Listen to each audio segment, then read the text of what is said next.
अथ पंचदशोऽध्यायः पुरुषोत्तमयोगः।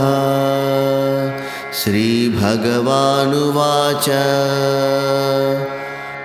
शरीरं यदवाप्नोति यच्छाप्युत्क्रामतीश्वरः गृहीत्वैतानि संयाति वायुर्गन्धानि वासयात्।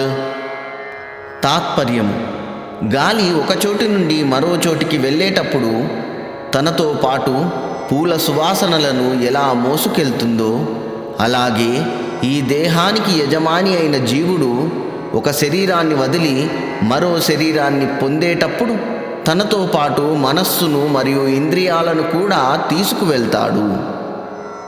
ఈ శ్లోకంలో మరణం మరియు పునర్జన్మ ప్రక్రియ గురించి పరమాత్మ 3 ముఖ్యమైన విషయాలను చెప్పారు. అందులో మొదటిది, జీవుడే ఈ శరీరానికి యజమాని.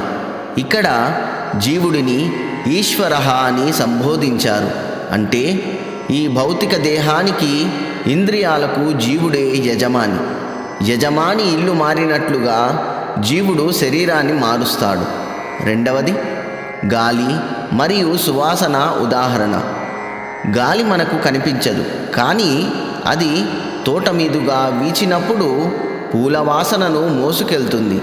గాలి వేరు, సువాసన వేరు.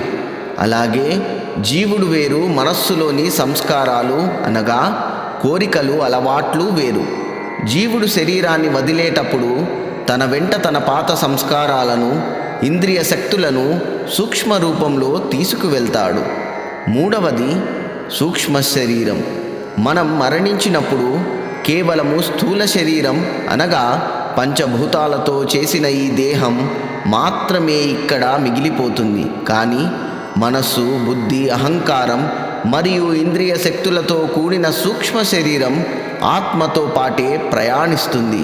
అందుకే వచ్చే జన్మలో కూడా మనకు కొన్ని సహజమైన అలవాట్లు, వాసనలు ఉంటాయి.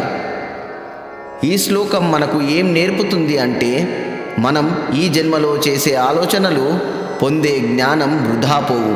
మనం ఏ విధమైన సంస్కారాలను, అలవాట్లను చేసుకుంటామో అవే మన తదుపరి ప్రయాణాన్ని నిర్ణయిస్తాయి. గాలి మురికి గుంట మీద వెళ్తే దుర్గంధాన్ని, పూల మీద వెళ్తే సుగంధాన్ని మోసుకెళ్తుంది. అలాగే మన మనస్సును దైవ చింతన వైపు మళ్ళిస్తే మన తదుపరి ప్రయాణం కూడా ఉన్నతంగా ఉంటుంది. ఓం నమో నారాయణాయ.